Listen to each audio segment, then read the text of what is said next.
Okay, Pops, Bubble Boy was right, and hell, even our prediction, we had a video, don't buy a car, wait 60 to 90 days. Then we did an update, which was 4 to 6 weeks. Dad, we were right. Used car prices are falling off of a cliff, Dad. Run us through the latest data from our friends over at Black Book. A cliff. We are seeing a trend, and what I dubbed last week as a correction of sorts, on the wholesale values being paid at the auctions by the dealers. Last week, the overall market was down almost a full point at 86 hundredths of a point. This week, the market is down. The total market's down 89 hundredths of a point. So in 2 weeks, the market has dropped nearly 2% overall on the wholesale value of cars, which ultimately will make its way to the retail side of things. And some of these decreases have been staggering in some of the vehicles, what they're losing in value. Yeah, so let's jump right into it, Dad. Let's look first at the car segment. Big declines for even compact cars over a point near luxury cars, prestige luxury cars. Across the board, Dad, nearly a 1 point decline in values at the wholesale auctions. Yes, and you can see, like, a lot of people say, well, 1 point or 1.25 points doesn't make a difference. Well, somebody that's holding on, a dealer, for instance, is holding on to prestige luxury car that they bought 6 weeks ago, and they see that just this week it lost. They're bringing $662 less than they were the week before. Well, that dealer's got to be saying to himself, I'm holding on to a boat anchor. It might be time to start negotiating prices if somebody expresses an interest in this vehicle when they come to our lot. Now, Dad, what about trucks and SUVs? Subcompact luxury crossovers down nearly 2 points week over week. And for the second week in a row, full-size vans have actually depreciated on the wholesale market as well, Dad. This is pretty remarkable considering if you've been following this channel and following these trends. This hasn't happened since the beginning of the pandemic, I guess. I mean, at least for vans, that was 77 straight weeks of appreciation, and now we've seen 2 weeks in a row of depreciation. Yes, so that's big. I mean, because vans had just, we should have been putting all our money in vans 77 weeks ago, and well, we wouldn't be doing this nonsense today. We would be vacationing somewhere really lovely. So for that to finally have broken the spell of what vans are worth and to see them go down 2 weeks in a row, that just proves that last week's decline or the week before was not an aberration.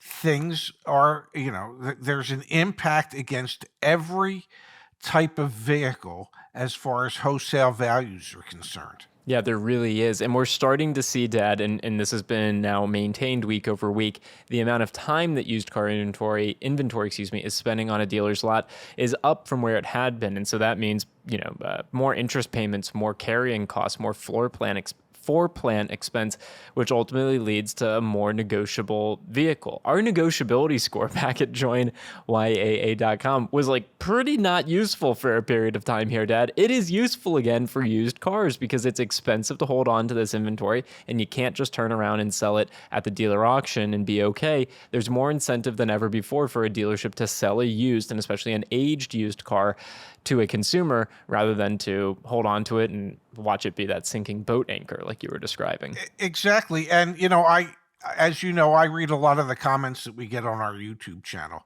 and there's been any number of comments. Well, the dealers paid a lot of money for their vehicles, so they're not going to reduce the prices because they want to get all the money they paid for it out of it. Just because you paid too much when you bought it doesn't mean that you can sell it for that or more when the market starts to go down. Dealers are pretty realistic. They watch these statistics every week, so they know. They can't just say, well, my truck that I paid $60,000 for, I've got to get $60,000 out of it when, I don't know, everybody else is only getting $50,000 for them. It doesn't work like that. The market determines what you're going to get for that truck. a smart dealer is going to react to what's going on in the market. It costs way too much money to have that car sit hoping you find that one person that will so drastically overpay that you won't lose money selling it. Now, let's be very, very, very clear here, Dad. Changes in wholesale prices take a little bit of time to reflect themselves in retail prices Yes. because, as a dealership, I'd rather at least hold out and hope that someone buys it at an inflated price before I start to drive prices down. That being said, the sale rate, the number of vehicles that are actually selling when they pass on the auction block at the wholesale auctions was 65% this past week, about the same as the prior week. Now, Dad, that is also not really corroborated by what we're hearing in the community. So, for example, Ryan Law, who's someone who buys and sells cars for an auto group in Michigan, Dad, he actually posted on his LinkedIn. This is the deep investigative journalism we bring to the YAA community. This is on his LinkedIn, Dad. He said, shell shocked.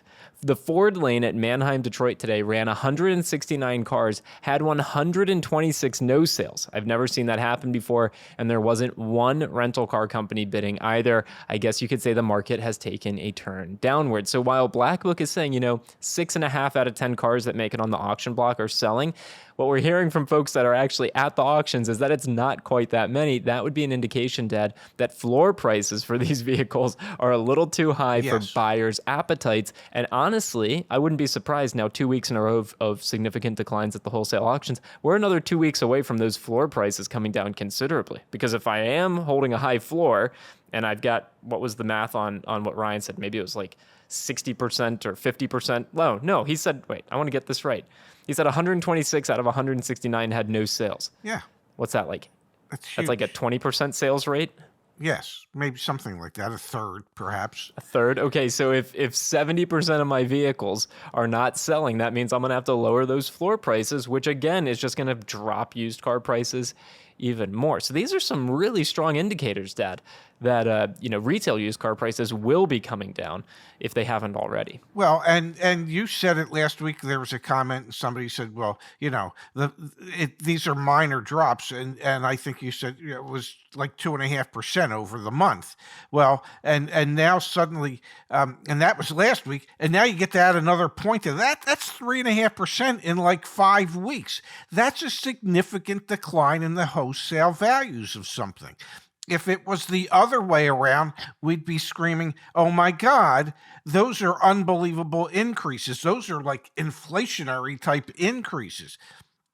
This is a deflationary time for wholesale values in the used car market for 2 to 8 year old vehicles. It is. It's a trend. It's a correction. Now, is that correction going to take us back to where the prices were 2.5 years ago? Probably not. But any downward pressure is a welcome sight at the moment because we can't continue to expect people to be able to pay what's been required in the last 2.5 years. Yeah, 100%. All right, we will keep you updated. Probably next week we'll have even more information. Not probably, we will. We'll have more information next week. And again, I don't even think we've started to see the repo-apocalypse, the repocalypse, whatever the hell we're going to be calling it. We haven't even seen the influx of vehicles from returning to inventories as a result of auto loan delinquencies. This is simply a function of consumer demand going down. So there's a lot of interesting pieces at play here, and we'll keep you updated as best we can. Absolutely. Thanks for sharing this information, Zach.